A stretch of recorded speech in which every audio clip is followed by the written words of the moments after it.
চাচার সাথে মায়ের বিয়ে আনন্দে আত্মহারা আলবিয়ার দুই মেয়ে আনায়া ও আমায়া গায়ে হলুদে চাচাকে বলল, পাপা আই লাভ ইউ। সম্প্রতি সোশ্যাল মিডিয়ায় নারী উদ্যোক্তা আলবিয়ার গায়ে হলুদের ভিডিও ব্যাপকভাবে ভাইরাল হয়েছে। সেখানে ফুটে উঠেছে আবেগ আর ভালোবাসার এক অনন্য ছবি। তরুণ নারী উদ্যোক্তা আলবিয়ার গায়ে হলুদ অনুষ্ঠানে সবচেয়ে বেশি আনন্দিত দেখা গেছে তার দুই ছোট্ট মেয়ে আমায়া ও আনায়াকে। গায়ে হলুদের রঙিন সন্ধ্যায় আনায়া ও আমায়াকে দেখা গেছে তাদের নতুন বাবার কোলে হাসি খুশি অবস্থায়।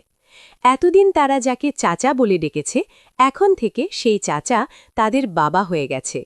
সন্তানদের কাছে তাদের চাচা সম্রাট এখন শুধুই বাবা।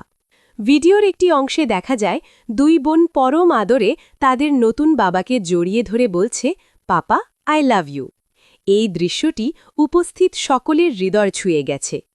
স্বামীর অকাল মৃত্যুর পর আলবিয়া এক কঠিন সময় পার করেছেন। নিজের ভবিষ্যৎ এবং সবচেয়ে বেশি সন্তানদের কথা চিন্তা করেই তিনি তার ভাসুর সম্রাটকে জীবনসঙ্গী হিসেবে বেছে নিয়েছেন।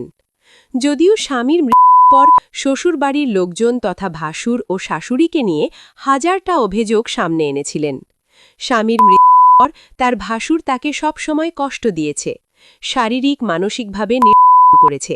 তবে হঠাৎ সেই ভাসুরকেই বিয়ে করে তিনি সবাইকেই চমকে দিয়েছেন। যদিও আলবিয়া বলেন, আমার দুই মেয়ে এই পরিবারের রক্ত, তাই তাদের পরিচিত পরিবেশে বড় হওয়া খুব জরুরি।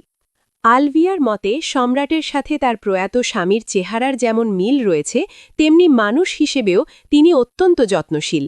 ভাসুরকে বিয়ে করা নিয়ে সামাজিক যোগাযোগ মাধ্যমে অনেক আলোচনা সমালোচনা হলেও আলবিয়া এবং সম্রাট দুজনেই বেশ আত্মবিশ্বাসী। আলবিয়া স্পষ্টভাবে জানিয়েছেন, এটা আমার জীবন, আমার সিদ্ধান্ত। সন্তানদের কথা চিন্তা করে আমি যা সঠিক মনে করেছি তাই করেছি।